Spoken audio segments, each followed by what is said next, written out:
Vladimir Putin and Xi Jinping are meeting right now in Kazan, Russia, on the BRICS summit on the opening day. And they are talking about increasing their cooperation together. And even though it's not getting a whole lot of movement and notice in the Western press, they are putting a whole lot of stock in what may come of that. And it would be a wise thing for the Western world at large, much less the United States alone, to pay a little bit more attention to what's being developed here right in front of their eyes and recognize maybe why some of these things are happening. And to try to help us make sense out of this development today, we have Larry the Shirt Johnson back with us again today, one of our fan faves and one of our faves on the show here. We always love having you on, Larry. Welcome back to the show. Thanks. I should have warned people. Put on your sunglasses. I need to have a warning there from the future there, in case there's anybody with any ocular problems. Yeah, I go, too bright. Yeah. But that always adds a little spice. So it's always good to have spice with what we're doing here. And we may need a little bit of to help us swallow some of this stuff that's coming here, because really, when you look at some of this, and as I'm going to unpack as we get through here, I'm growing in my concern for the development of what used to be called diplomacy in the United States, and more like the lack thereof, and how actually it seems like that many of our State Department officials are acting more like Department of War officials. And I do say that, not Department of Defense, because they are not even defense. It seems to be offense is maybe a better tag title. But I think that some of the negative consequence of this now, as Gary was pointing out really before we went on the air, it's not like this is the last year or two, but this is kind of the bitter fruit of really a couple of decades of malfeasance, I think. Right. And I think that what we're seeing unfolding in the BRICS meeting right here may be the ramifications of some of that. And first of all, I want to show you this comment from that Putin was making about their relationship with China, and then we'll talk on the backside. Прошедшие 75 лет российско-китайские отношения, уровень всеобъемлющего партнерства и стратегического взаимодействия. И мы можем с полной уверенностью утверждать, что они стали образцом того, как в современном мире должны строиться отношения между государствами. Наше многоплановое сотрудничество носит равноправный, взаимовыгодный и абсолютно неконъюнктурный характер. Now, he said it's mutually beneficial and it's equal. I doubt that it's actually equal. I think China is definitely on the upper hand here for a number of reasons, but they are definitely at the top of this, and they're kind of equal, and certainly in terms of power projection and definitely nuclear power. Russia still is on the top of that. But I just want your view generally, kind of how you see things having flowed in the United States and our leadership in the Western world for the last couple of decades, and now the manifestation of this iteration of BRICS. Well, it's a complete breakdown of U.S. policy. What was set up under Nixon and Kissinger 52 years ago, with the intent of keeping China and Russia apart, keeping them at odds, trying to drive a wedge between them, make them enemies. Because Kissinger, I think, correctly understood, once China and Russia become full, equal strategic partners, as Putin said there, all of a sudden the United States is at a severe disadvantage. Now, compare and contrast the facial expressions of Putin, Xi Jinping. You can look at the photos of Putin with Modi of India. Man, these are all smiling, happy people. We got grins across. I mean, Xi Jinping's not known as exactly a jocular kind of guy. Yeah, and actually, this is a good point. Gary, I think you still have that loaded up there. Can you roll that second video? You know, he's almost got a... У нас такие отношения, что я считал, что вы и так все понимаете. हमारे इतने रिश्ते हैं कि मुझे ऐसा लगा कि आपको कोई अनुवाद नहीं चाहिए. Yeah, I think that's one of the ones you're talking about, right? Yeah. So, man, they're getting along. Compare that with Zelensky's speech with his generals sitting there. The Sourpuss Express. Oh, I mean, my God. That tells you something, number one. But, Denny, I disagree with you a little bit about the nature of this partnership. Number one, Russia's the superior in it in terms of military capability. because Russia's actually fought wars and won. China hasn't. The last war that China fought, where it used military force outside of China, was in Vietnam, and they got their butts kicked. So it's not like they bring to the table a record of accomplishment on that front. The same applies to the Russian submarine fleet, really light years ahead of China's. China may have a lot, but not anywhere near the kind of competence that Russia exhibits. And while the industrial base in China is far larger just by virtue of the number of people that live in the country, the sophistication of what the Russians have is right on par with what China is doing. Plus, Russia has what China needs: oil, gas, and food. Those are three critical resources that China is vulnerable to. If they didn't have Russia, they could be held hostage by the rest of the world potentially. Okay, fair point. Fair point. I'll concede those points to you. Maybe it is a little more equal than I thought. But let's look at the bigger issue. Whether they're exactly shoulder to shoulder or one slightly dipped and on the other, they're definitely the leaders here. Absolutely. And where is this going in terms of the rest of the world? And of course, we're talking about primarily about the global South. I know there's some number of new states that are going to at least expected to join the grouping here in this meeting. But apparently they want to take it slow. They don't want too many to come in so that it's not unworkable. But where is this going, and how does that impact on the United States and the Western economic system? The decline of the United States has started, and I think it's irreversible. There's not a series of policy steps that the United States can take to salvage itself and maintain its dominant position in the world. That dominant position is going to be destroyed and undermined because China and Russia are going to make sure that it happens. We have angered the rest of the world, or a significant portion of the rest of the world, to such an extent with our bullying, our threats, our military adventurism. And Americans don't like to hear that, but when we got 700 plus bases overseas, when we've been involved with almost every major war, we helped start the war in Syria. We've invaded Iraq twice. We've gone into Afghanistan and then been driven out. We fought in Somalia. We fought in Libya. The list goes on.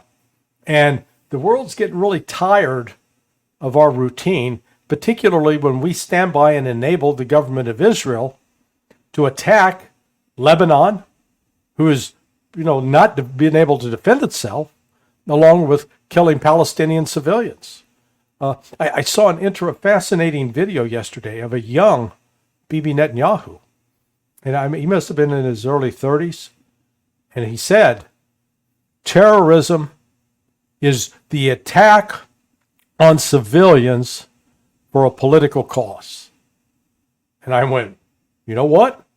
I agree with Bibi. You finally found something you agree with him on. My God, the man is right. Because that's what Israel is doing now to these civilians. And so the rest of the world is waking up. And what was so critical in what Putin said with Xi Jinping, and Xi Jinping, if you look at his face, man, he wasn't frowning. He was like, hey, yeah. A strategic partnership that they're not just talking about their two relationships. They're talking about managing conflict in the world. And I think one of the things that they have done behind the scenes that's not readily apparent is both been in communication with Netanyahu's government and the government of Israel, and basically warned them, we're having this BRICS summit. If you launch any kind of attack on Iran, we'll view it as an attack on us. I bet you they sent that kind of message behind the scenes. Why?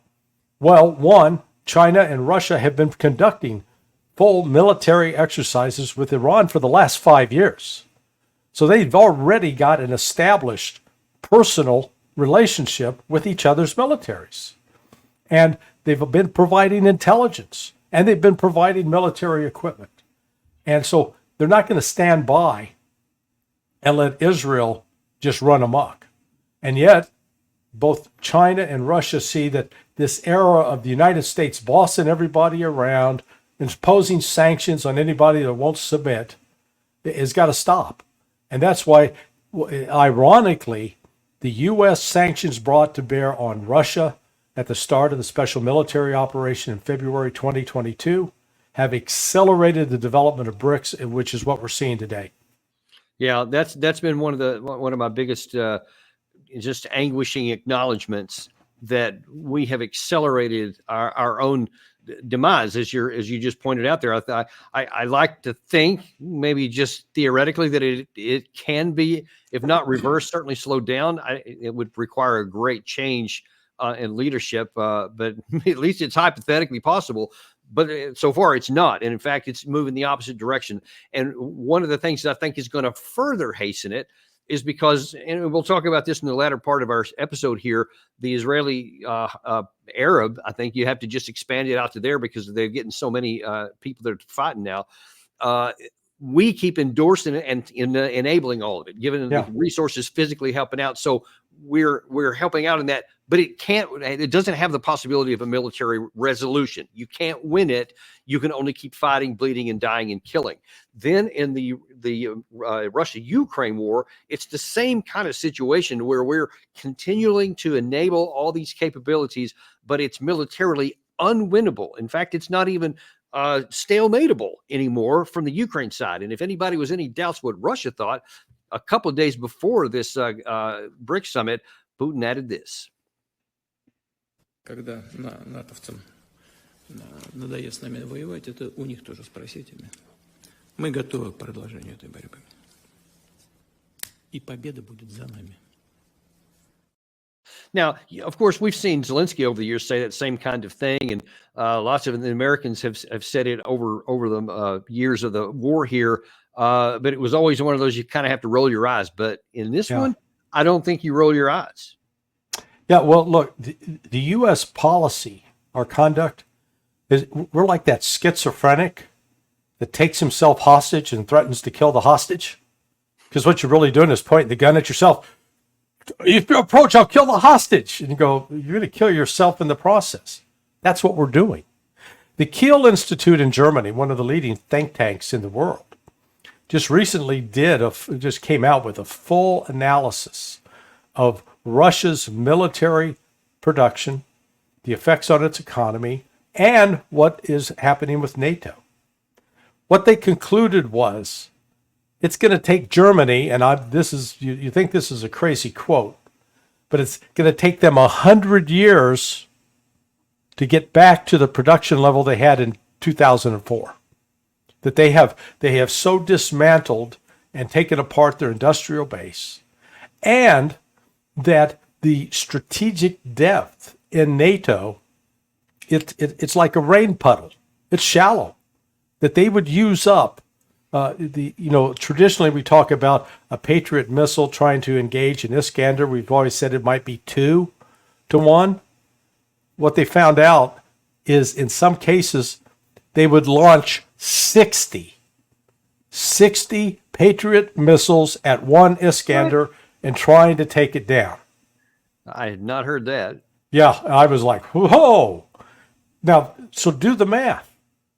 Right now, Lockheed Martin produces the entire year 550.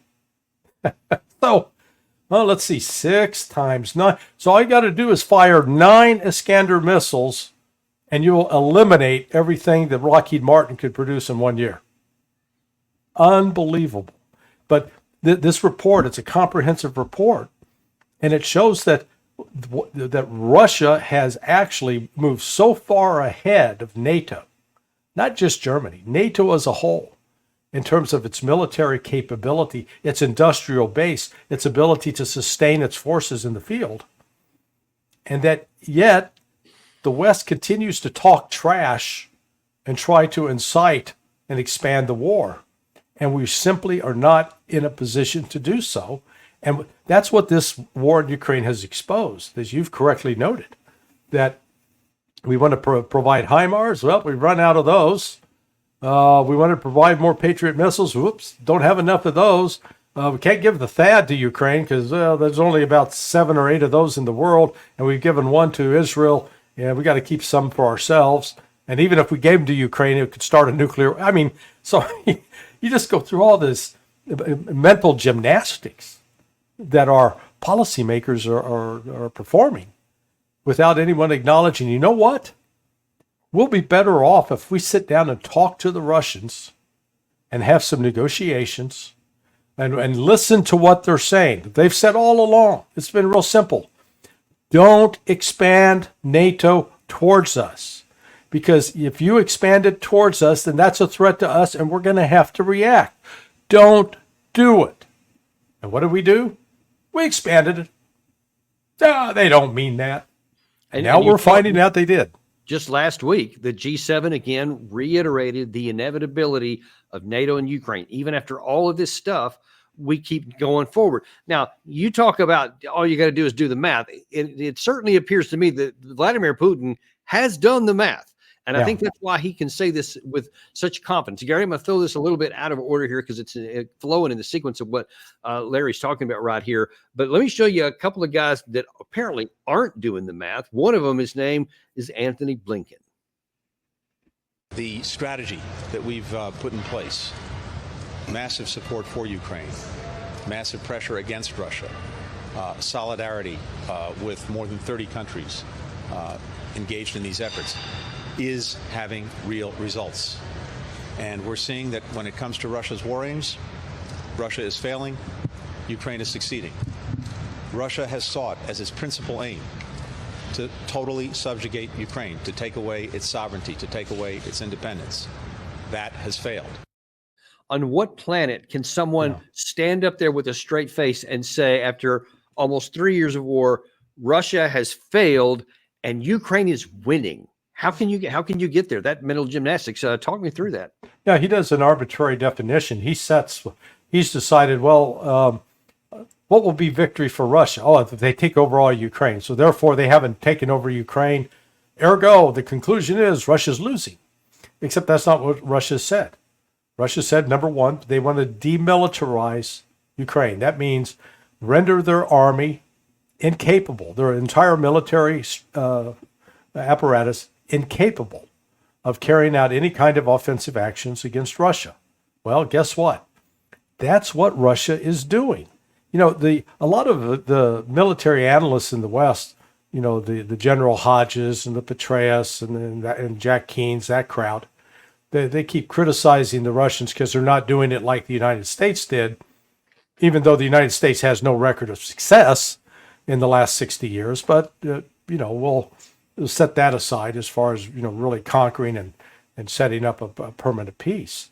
But what Russia has embarked on is attriting significantly not just the manpower, but the equipment, the physical resources of the NATO army that's fighting in Ukraine, dressed up in Ukrainian uniforms and bearing Ukrainian logos on the tanks, on the armored personnel carriers. And the losses that the Ukrainians are suffering are irreplaceable. It's not like the West is sitting back on this robust defensive capability where they can just flick the switch and the industry is going to roar back to life, and all of a sudden they're going to be churning out tanks and armored personnel carriers and HIMARS missiles and Patriot missiles and the launchers for them and howitzers. And, you know, we don't have that at all. Across the board. It's not just lacking in the United States, it's lacking in Germany, lacking in France, lacking in the UK. So it's not like World War II, where at the start of World War II, there was an enormous industrial capability in the United States that had been dormant because of the Great Depression. And man, when that thing kicked in, it was something to behold. So that's where, you know, Blinken is just completely out of touch with reality. But this is gaslighting. They lie. And then they're never held to any kind of accountability for these lies. Well, and we'll have to expand the list of people to fall into that category, because that was the Secretary of State, but the Secretary of Defense at the same press conference gave this really crazy kind of view. Let me see if I can set this up for you good. What you're about to see is Secretary of State Austin talking about what winning looks like, and it sounds like a parent at a youth soccer league, like an 8-year-old youth soccer league. that is getting beat like 12 to 15 to 1 each soccer game. And he's going to try to tell them that, hey, boys, all you got to do is just think it and you'll be able to succeed. Really, watch this. In terms of their ability to win, the first step in winning is believing that you can win. And so they believe that we can win. We believe that we can win. They can win if they have the right equipment, the right support. And we're going to do everything we can, continue to do everything we can to ensure that that gets there. Okay, so we're almost 3 years into the war, Yeah. and you're giving the aspiration that, if we can just get the stuff into their hands, well, then that'll work. I mean, what happened to 2023 when they had 6 to 9 months of preparation and when they really got a ton of different equipment and stuff and ammunition and everything else from all kinds of Western countries in large quantities, which broke its teeth on the first of 5 lines of defense, never penetrating fully? Why? Upon what would he make that basement statement now? It reminds me of my 17-year-old nephew. Now, I don't downplay the power of positive thinking, but this was a few years back, and my nephew comes up to me and goes, I'm going to be trying out for the Kansas City Chiefs as a defensive back. Now, he's 17, had never played a down of football even in high school. No, but he had this positive thought. And I told him, I said, I appreciate your positive attitude, but that ain't going to fly. That's not going to happen. I don't care how intently you believe that you can do it. There are some physical realities about you that, number one, you only weigh 150 pounds. Number two, you're about as slow as molasses on a tree in Vermont in January. So it ain't happening. So there's Lloyd Austin, that same kind of, hey, we can sing the Frank Sinatra High Hope song. And whoops, there goes another rubber tree plant. Well, not happening. I know, but it's just helped me understand from a realistic perspective why you're going to have these two guys saying this. Is it truly just as banal as the election is 2 weeks away, less than 2 weeks away now? And so we're just going to keep giving happy talk at least to get us through this so nothing happens in between now and then. Or is there even more to it than that? Because this physically can't be sustained. Yeah, no, it cannot be. And I think the election is one of the driving forces that, hey, we don't want to have a disaster. We don't want anything to blow up. I think personally that's one of the reasons those intel documents related to Israel's plans, alleged preparations to attack Iran were leaked in order to prevent Israel from doing anything prior to the election. After the election, regardless of who wins, they don't care. All bets are off. But they want to keep the house from catching on fire until then. I think that's exactly it. And they'll lie, they'll misrepresent, they'll spin because there is no longer any kind of accountability. What's the consequence of lying like this?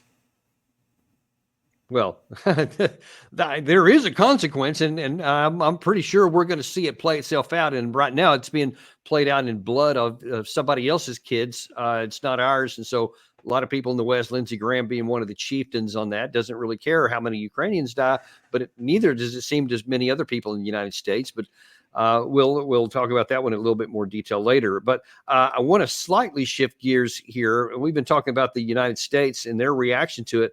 I want to look at the other half of the U.S. side of that, and that's Volodymyr Zelensky, who has heard rumors, or at least he's now telling people, that up to 10,000 North Korean soldiers are now fighting in the special military operation. Here's how he put it.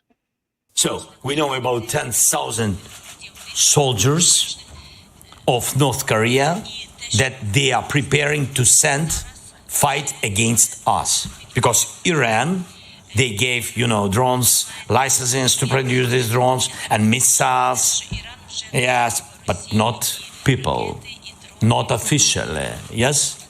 And here we see this first step in this war, and this is the first step to a world war. Of course, it's understandable. Are we? Well, I think that we probably are maybe headed to world war, though not for the reasons he cites. first of all, let's just look at the substance of that. Do you believe that there actually are 10,000 North Korean soldiers fighting for Russia in Ukraine? Absolutely not. Part of this, I think, is based primarily upon photographs and a film taking of Asian-looking guys picking up Russian uniforms and putting them on. Well, folks, here's a news flash. When you get out into eastern Russia, there's like Vladivostok, and they go down south towards China, you know what? You got a lot of people that look like they're North Koreans and South Koreans and Asians. They look Asian. It's not like they've got a tattoo on their forehead saying, I'm North Korean. So that's what they're filming. The Russians, though, have been having great fun with this because because the entire reason that Zelensky pushed this notion, Western press picked it up and started spreading it around, was because he's calculating, if I can get the United States to believe that they got to come stop the North Koreans, then I can get the United States fighting Russia. He better pray to God the North Koreans actually don't show up, because there are some fierce fighters there. But Russia's not suffering from a manpower deficit at all. You see on the screen right now is a picture. The Russians, they captured a slag heap. This is this pile of mine debris that they've pulled out of a mine, stacked it up. It's a little hill, and they posted both a Russian flag side by side with a North Korean flag. So the Russian soldiers are trolling. And then there's another one here where they show up with the picture of Kim and Putin. They're just, hey, they're having a good time with it.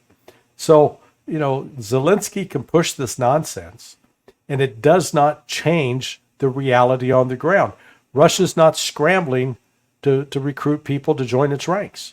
Ukraine is. Yeah, and by the way, that number there, even if it were true, and I've got something to say on that here in a second, but Russia has, by some calculations, somewhere between 600 and 800,000 troops in the special military operations zone itself. There could be even more beyond that. But 10,000, I mean, that's a veritable drop in the bucket. That's not going to make any difference anywhere. It's not going to change the tide, really, even in any one of the zones of the front. Now, if you're talking 75 or 100,000, then that would be an eye opener. That would be something to do, because now you're talking multiple divisions of a unified fighting force. But I don't think anyone's even talking about that. But now I'll tell you that just before we began this episode here, I actually had lunch with a certain person in the South Korean embassy here in Washington. And according to what their understanding is, there are about 1,500 North Korean special forces. And last they're able to say, at least publicly, is that they're somewhere in the far east of Russia at the training centers, and they're not sure whether they're being trained or whether they're training the Russians or exactly what they're doing. They said they don't know that, but they said they don't have any evidence of any actual fighting. So that by itself, undercuts Zelensky's claims there. Yeah, well, and the command problems that come let's say you got 10,000. Well, are you sure that they're all going to speak Russian? Probably not.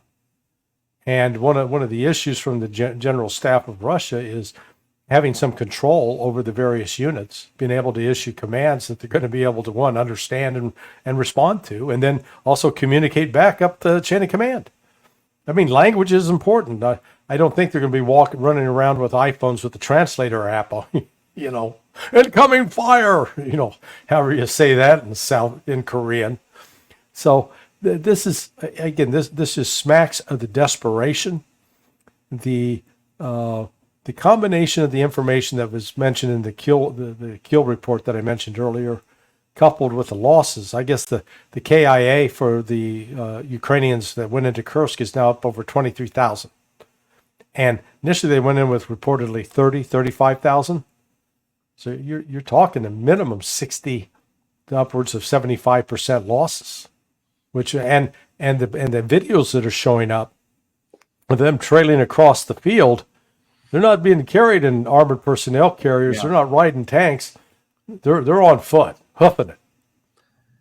Yeah, and we've seen some of the reports there. In fact, I'm going to see if I can get this while we're talking here about what's been actually going on in the Kursk area. And if you give me just a second here, let me bring up this current map. This is as of today. Actually, this is updated recently, where I'll zoom in on the top here in the Kursk area, and you can see that just every time we check this, there's more and more new areas of Russian penetration up in there. But then there's the bigger, and you see these keep shrinking for the Ukraine side. And it just let's just talk about this since we're on it for a minute. This is another one of those things that's kind of puzzling to me from a military perspective. So this started on the 6th of August. Right. August. And they initially had something like this. It was a fairly decent penetration up in there. But by the day 10, Russia had it contained. And then from that point, they started methodically closing it, probably like an anaconda. I think it's taken a long time. But that requires Ukraine to constantly be throwing reserves, ammunition, other kinds of logistics of war constantly up in here. And it's just a drag on what they have.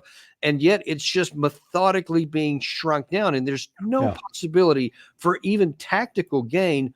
Why do they keep doing it? Yeah, because that's their only option, they think. This is that operation is akin to somebody that has been stabbed in 100 places and is bleeding out. And so the doctors keep coming in and keep plugging in IVs trying to pump more blood in. But as they pump the blood in, the blood's still running out. It's not being contained. It's not being kept in the body. And that's why Russia, a lot of Western military analysts look at this and think this reflects Russian weakness, that they're not crushing it immediately, that they're not pushing their troops forward. They're in no rush. It's not like they're playing against a time clock, and that when the buzzer goes off, they're going to declare a victor or a loser. They're quite content that they can minimize their casualties. They can move forward methodically. They can force the Ukrainians to bleed out, and bleed not just manpower, but equipment and ammunition. And let me show you that map one more thing, because that illustrates a larger issue. Okay, so I just showed you all their stuff. That means they have to continue putting resources up into here. They also have to keep putting resources up into the area north of Kharkiv, because this is a stationary battle, but it's still going on every day. Requires the diversion of resources, reinforcements, replacements, and all the logistics. And then, of course, now you get in here in the Kupiansk area. There's been a progress all the way up to the Oskol River now. And that's continuing to move forward here. And this could be another one of the places where they basically cut the front in half up in this northern part here. And then we talk a lot about the Toretsk area, the Pokrovsk area, the Solidovod over here. Of course, Vuhledar's been consumed and is continuing to move forward, etc. And so you have to continually feed all of these different areas all over the country here. And you can't take raw Peter to pay Paul anymore. So it's a lose-lose situation. And then the question is, how much longer can they go on the Ukraine side, trying to keep this fiction going with the stuff coming from us, and then not completely collapse? I mean, it does become a zero-sum game at some point, to where you can't maintain the integrity, and then the thing just suddenly collapse, and no one knows where that could happen. Well, Kursk is the only example, the only time that Ukraine has made any advances in the last 6 months. And why did they do that? Well, now that we're told that it was General Kavoli's plan, that this was Sinkyur, the European command made the decision, and that the Ukrainians obliged and went along, and they used a large number of foreign mercenaries in this attacking force. So what it has done, though, from the Russian standpoint, is it further reinforced the Russian belief that they were fighting not just against a bunch of crazed Ukrainians, but they're fighting against NATO. And I think Andrei Martyanov made the point in his discussion with you yesterday that now, prior to this, Russia's, I think, objectives were to secure the Donbass, Donetsk and Luhansk, secure Kherson, secure Zaporizhia, and then maybe call it a day. Not anymore. They're going to take Sumy, which is there in the northern part, and they'll probably wind up taking Kiev. And so they're going to shut down any chance of Ukraine remaining an economically viable state. because a significant amount of the resources that companies like BlackRock have purchased the rights to and want to control are in this territory that Russia right now is taking and controlling. It is for over 100 years. That part of the Donbass is called the heart of Russia. That Donbass is the heart of Russia, not just some peripheral appendage, but the very heart, the beating heart, the industrial heart. So Ukraine now cannot point to a single area where it's advancing. It's doing nothing but retreating, losing, retreating, losing every day. Now let me look back at what you just said there, because you said Sumy, which is right here, that could be taken, or possibly even Kiev. Now we see how long it's taken Russia even to get this knocked down, or we can look back at Avdiivka before, and Bakhmut, and even Selidova in this area right here. These things are taking a lot of time. Yeah. But you're saying you think in time it could even be Kiev, which is obviously the best defended area that they've got here. I mean, how much longer do you think this war could go on if Russia maintained that kind of methodical progress? It depends on what happens in the next 3 months during the winter. If Russia continues to turn the lights off, and they are without, reportedly 70-80% of the country is without electrical power, the winter will do them in, and they will not have the ability to fight, to sustain operations.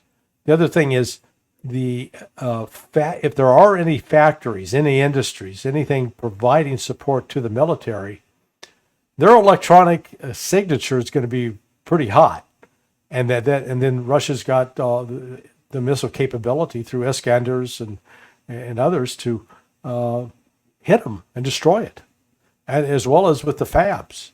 So Russia's not going to light up on that, and I think it's like they're bending, and at some point it'll be a complete collapse. It'll be rapid, and they won't be able to stop it then.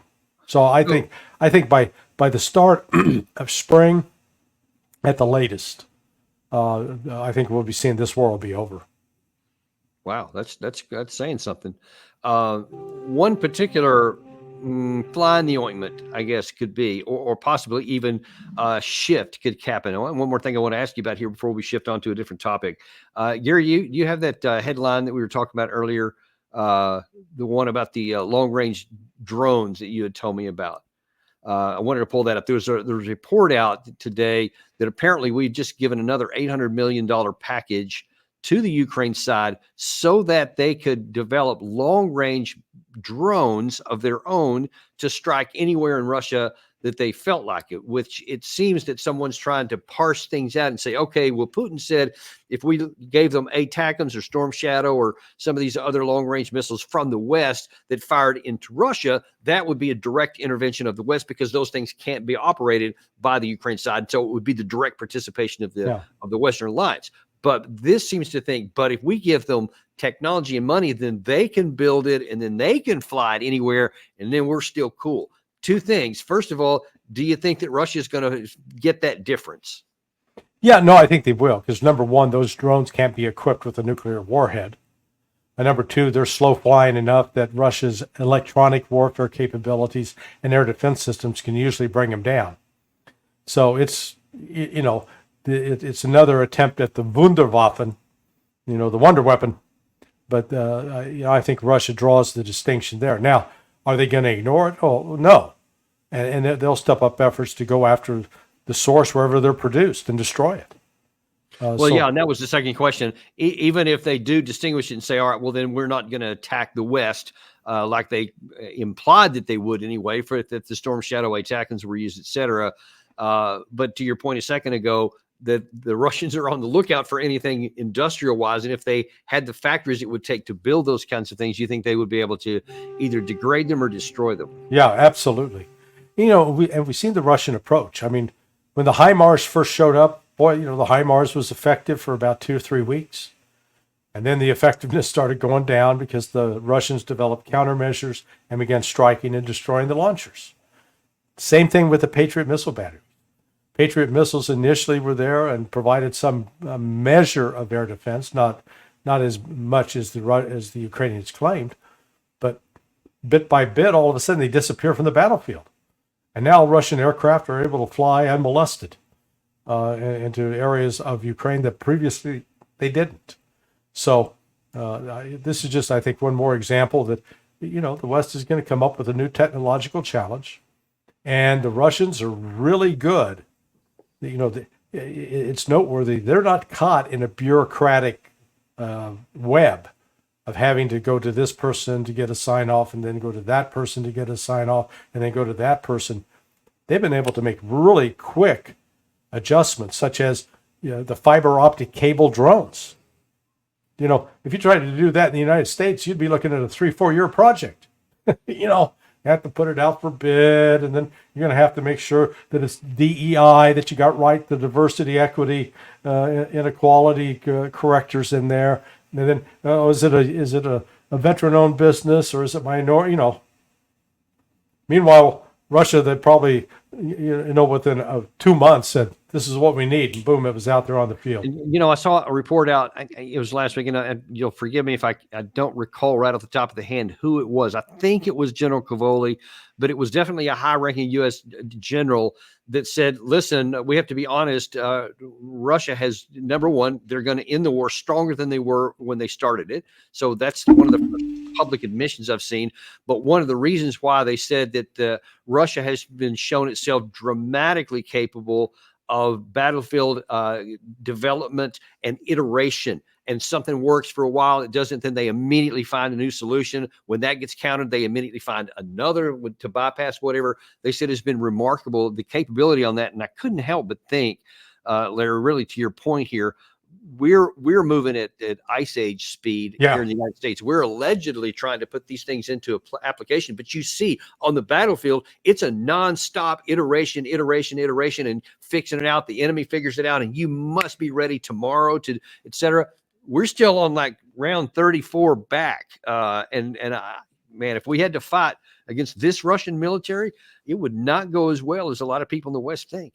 No, exactly right. In fact, this is the point that Andrei Martyanov has made in all 4 of the books that he's written. And one of the things that came out, I think, in this Kiel Institute report, neither the Marine Corps nor the U.S. Army have dedicated a staff to work on lessons learned from the battlefield in Ukraine. In other words, what is going on? What sort of adaptation should we make? What would we do? Do we have that capability? What would we have to make in order to achieve that capability? Because we've seen the evolution of this. When this thing started in February and March of 2022, drones were not a factor at all. And assaults on defended positions were largely dependent upon Russian soldiers, foot soldiers on the ground moving forward. Well, now jump ahead. Here we are 2.5 years later. Well, what are the Russians doing? Well, first they'll saturate the area with artillery, and then there are FABs, the bombs dropped at 60, 70 kilometers away, but guided in with some precision. Then they go in with a variety of drones. So they got drones observing. They got drones attacking. They've got drones that can literally fly down into a bunker entrance, a door, fly into the door and go in and blow it up. So everybody's got to be constantly looking. And in fact, the gentleman you had on your show the other day, that the combat veteran from Ireland who went and served, he described what it's like that now. Hey, it gets a little dicey out there with those drones. We've had guys from both sides of the line talk to us about that they both say the same thing, that you can't even hardly get out of a trench without worrying about something coming to get you. So it is a radically different battlefield than anything I trained on or fought in when I was on active duty, I assure you. And so, like right now, if our troops are at, whether it's Fort Hood or Fort Gordon or Fort Riley, or, name your fort where they changed the name, but are they actually training in simulated combat operations dealing with a drone attack?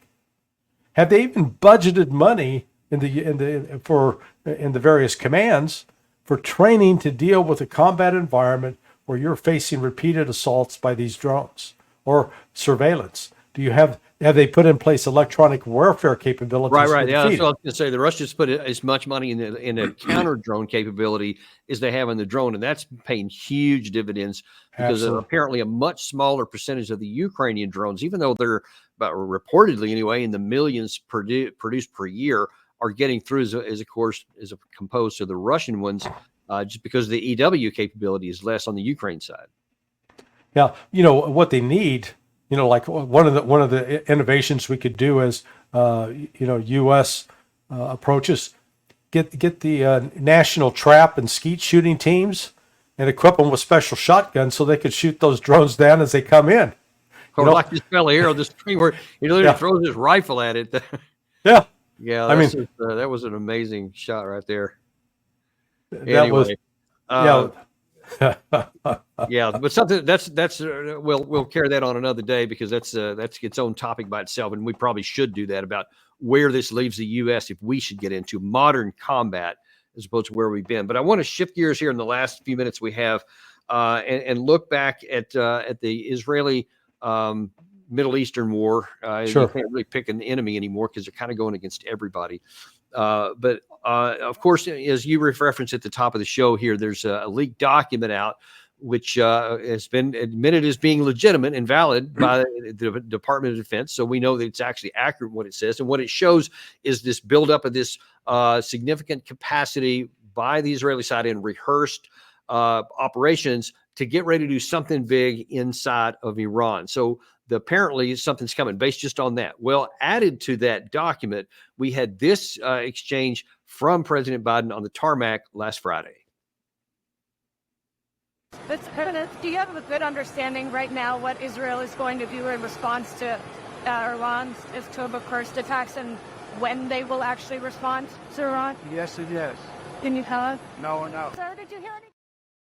Okay, so according to what he just told him there, I know what Israel's going to do to Iran, and I know when they're going to do it. Now, a couple of things that's unpacking there. First of all, that implies that he knows and is given tacit authorization, or at least giving into it. So that makes us complicit in whatever would follow. Do you agree? Yeah. In fact, the documents that were released, there were two of them. But one was what I'd call more of a conventional analyst assessment of what Israel's going to do right now. And it was reassuring that there was no urgency, that they were ready to act imminently. If anything, all the ratings were low, few were moderate, but that the observable preparations of Israel to launch a strike were not being seen. There's certain things that analysts would look for that would give you warning indicators that they're getting ready to touch off. The NGIA, the National Geospatial-Intelligence Agency document, that was the primary one that starts off with this top secret TK, FGI space ISR /RSEN /no foreign. Okay, that document, I've described it as like, if you got top secret, it's like you're given a key to a door. You get to open that door, boom, oh, there's some other doors there, they're locked. You got to have keys to get through there. You got to have that TK key, or you got to have the FGI key, or so you don't just because you got top secret through the door doesn't mean you automatically have access to it. And the document said no foreign. And so when I dug into the document and you look at how each of the paragraphs were classified, you realize that only 60% of the document was available to be seen by the Five Eyes partners. So that means Great Britain, Canada, New Zealand, Australia.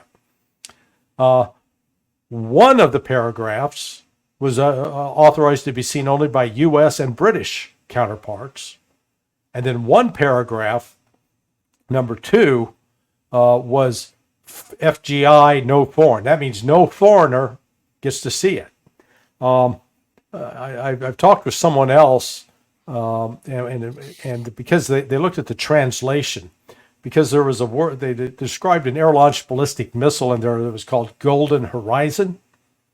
But this looks like because that paragraph's classified FGI ISR. FGI means Foreign Government Intelligence. That's not a classified designation. You can look it up on the internet. It's right out there in DoD manuals. And ISR similarly just means intelligence, surveillance, reconnaissance. It looks like the information that's contained in there about the Israeli capabilities was translated from either an Israeli document or a document of some other government in the area. Because Golden Horizon can also be translated Golden Dawn, and there are some Israeli missiles called Golden Dawn. So it's just, you get that kind of translation difference. What this did, though, is one, it's going to create tremendous turmoil within the Five Eyes community because they're going, hey, wait a second. We're now seeing the whole thing that you were going to keep back from us. That's number one. Number two, it's going to just really tick off Israel because whatever was shared from the FGI standpoint got exposed out there and wasn't supposed to be exposed. Number three, it allows the Russians and Chinese, who also have satellites, who also collect intelligence over Israeli military bases, to compare their intelligence with what the U.S. is reporting to see if they came up with the same thing. Do they have something additional? Do they have something less? And the fourth importance of it is it gives the Iranians an ability to start planning with Russian support, intelligence support for both Russia and China, to prepare countermeasures to defeat or to at least mitigate any kind of Israeli attack. So I think whether this was done as an official leak by the Biden administration in order to deter the Israelis, or if it was done unofficially without justification, without official sanction, it still has had the final effect. I think it's forced Israel to delay its response. And it's ironic but there could be some common cause between Russia, China, and the United States to all put pressure on Israel not to strike before the end of the Kazan meetings there with the BRICS and before November 5th. Correct. So I will say it's unlikely, but I won't say that it's not going to happen until after that time, because Netanyahu is shown that he is willing to tell anyone no. Yeah. And for who knows, he may do whatever he wants to get, strategic surprise or whatever. But it does seem like there's certainly a lot of pressure for them to delay the attack on Iran. Yeah, no, I agree. I agree with you 100%. And let's look at that aspect of it real quick, since we're kind of talking about both these topics in one episode here. What is the interest of China and the interest of Russia in Ukraine, in Israel? I'm sorry, I said in Iran, because I heard Putin earlier today was asked a question at one of these, press conferences for the Kazan meeting, was asked about his relationship with both Iran and Israel. And he said, we kind of have a balancing act there because we have relations with Israel. We'd like to keep them good. And we obviously have relations with Iran, and we want to keep that good. How do you see that balance being conducted by Moscow? Let's look at that first.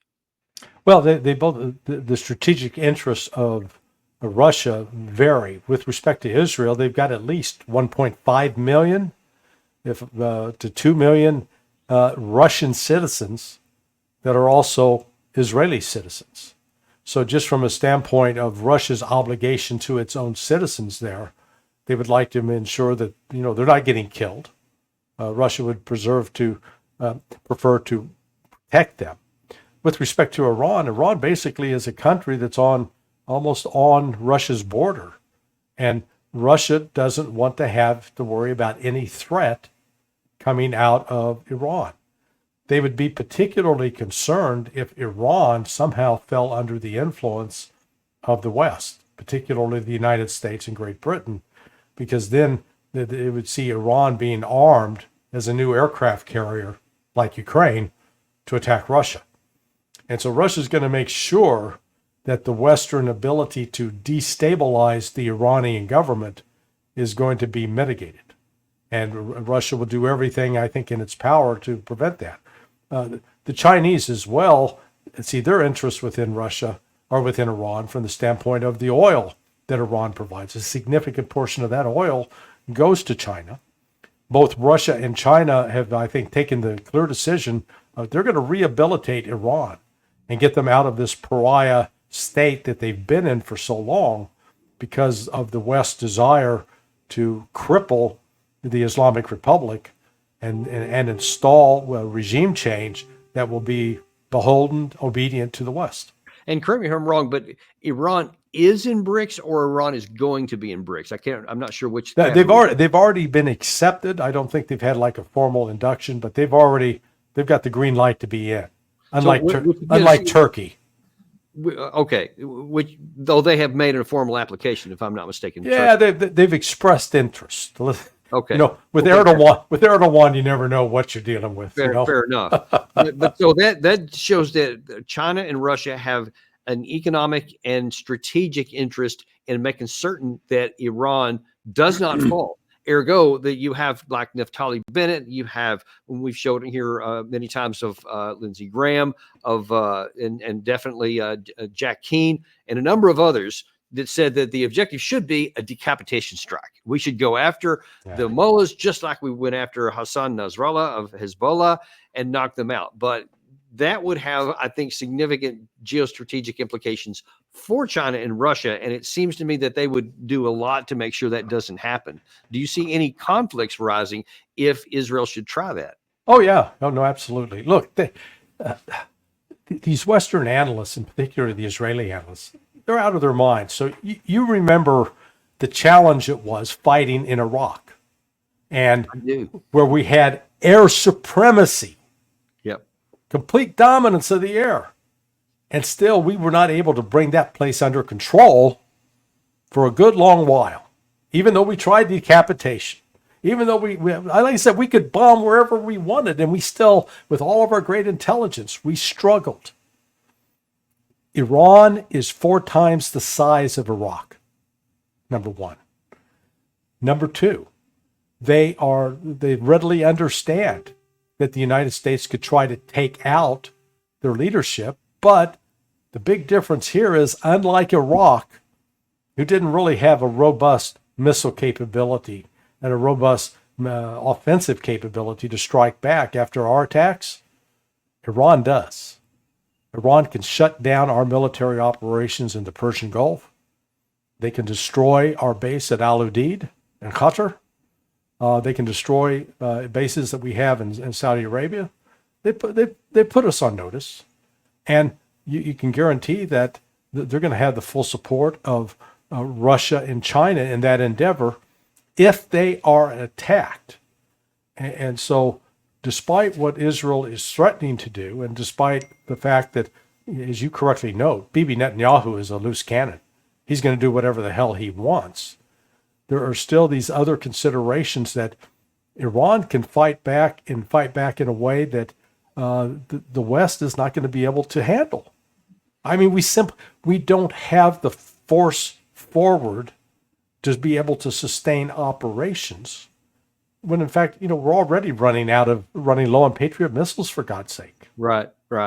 And kind of as a last word here, I want to talk about something that's kind of near and dear to my heart, in that the lamentable loss of the diplomatic arts in the United States. It has been completely subsumed. The State Department used to be for diplomacy; it no longer is.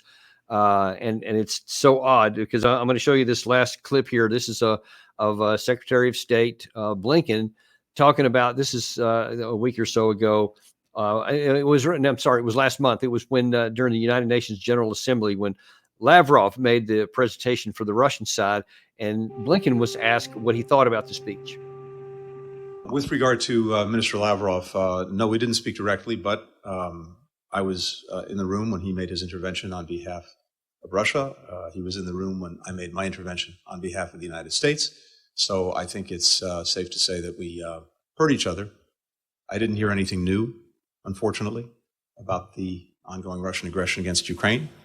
It's striking that so many countries that are half a world away in the Indo-Pacific care deeply about what's going on in Ukraine.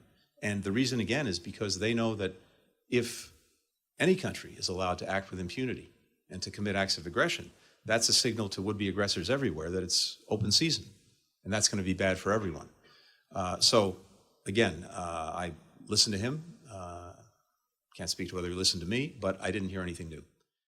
It used to be, Larry, that diplomacy 101, like for somebody who's just entered into the foreign service, is that you want to solve any national problem at the lowest level, at the lowest cost, to give your country the greatest benefit. That used to just be, well, duh. I mean, obviously, we seem to have not just turned it on its head, but lost it completely. How do you see that situation?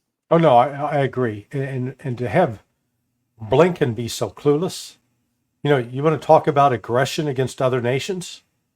Let's make the list. You can point out that there was a war in 2008 where Georgia attacked Russia at the behest of NATO and lost in a few days. And then you had Russia's, quote, aggression against Ukraine, completely provoked by the continued effort of NATO to push to the east. So in the last 40 years, you've had the United States. Let's go back, we'll go back 50 years. You got Vietnam, we got Cambodia, we got Panama, we got Libya, we got Syria, we got Serbia, we got Somalia, we got Iraq, we got Afghanistan, where we've been going into those countries and killing their people without a declaration of war, without it in violation many times of UN resolutions. And so when people like Blinken sit there and try to moralize like this, in the wake of, it's not Russia that's got 750 military bases scattered around the world, it's us. And what good are we doing? Because at the end of the day, we rack up a body count of black, brown, and yellow people, and that doesn't exactly build goodwill towards the United States. And I think in the process of it, we've also bankrupted ourselves, and yet we persist with this mindset that we've got to rule the world. And it's gonna bite us in the ass. It already is. It's going to backfire big time. And as we started at the opening of this whole meeting of BRICS right now is just the latest chapter of continuing to move the center of gravity in the world away from us. But we'll leave it there for the moment. But as always, a pleasure having you on today, Larry. Thanks for providing such clarity on some of these really important tasks. Thanks, brother. Much appreciated. And of course, as we see there, go to sonar21.com where you can get all the Larry that you can take every day if you want to. It's nearly always something new there. Some great ways to see. You don't have to wait just for him to be on our show like we do. But we thank you all very much. Be sure to like and subscribe if you haven't. And we will look forward to seeing you on the next episode of Daniel Davis Deep Dive.